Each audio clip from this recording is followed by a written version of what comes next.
chapter 8, verse 40. So it was when Jesus returned that the multitude welcomed him, for they were all waiting for him.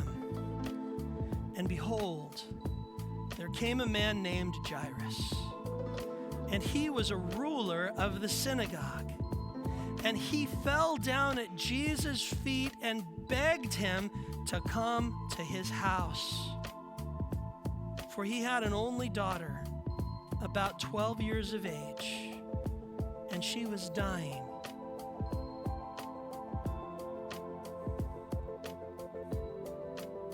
Jesus was very popular at this moment in his ministry. But his popularity generally was a popularity that was demonstrated by the masses, by the sinners, the publicans, the prostitutes, the tax collectors, the common people were responding to his miraculous ministry. But the ones who were in power, the ones whose authority he was threatening, they typically did not think too favorably of him. They called him a Sabbath breaker. They said that he blasphemed because he claimed to be the Son of God. They were upset with him because he claimed that he had the authority to forgive sins, and only God has the authority to forgive sins. So typically speaking, those in power, those in authority, the Sadducees, the Pharisees, the scribes, the priests, typically they did not like Jesus. And if they did, like Simon, invite him over to their house for dinner, it was usually so that they could find reason to criticize him. But not Jairus. Jairus was the leader of the synagogue. That was an important position. Jairus was very likely a wealthy and educated member of the establishment, a man well respected in his community, probably quite wealthy, certainly well educated, probably considered to be a very righteous man, otherwise he would never have been able to hold that position. And yet here we find this man at Jesus' feet begging Jesus to come to his house. Why? Why?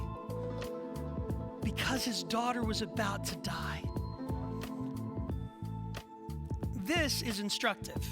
It tells us something. It teaches us something. Desperation can overcome prejudice. Desperation can overcome a hypocritical attitude. Desperation can overcome self-righteousness. When you are desperate enough that you know that you need help and there's only one place to get it, you'll go where you need to go to get that help. Well, that's where Jairus was. He may not have been behind bars, but his heart was imprisoned by the nature of the situation. His daughter, his only daughter, his 12-year-old little girl was on the edge of death's door. She was about to die. And he had heard, believe me, he had heard that Jesus was able to heal, to redeem. And in some cases, maybe he had heard this rumor probably about this widow out in Nain whose son had died. Maybe he could even raise the dead if that rumor was true. I have to pause for a momentary aside and say, what did it take for you to find yourself at the feet of Jesus? How desperate did you have to get before you called out for the Son of God to save you and to help you? And if you haven't yet done that, how desperate do you need to be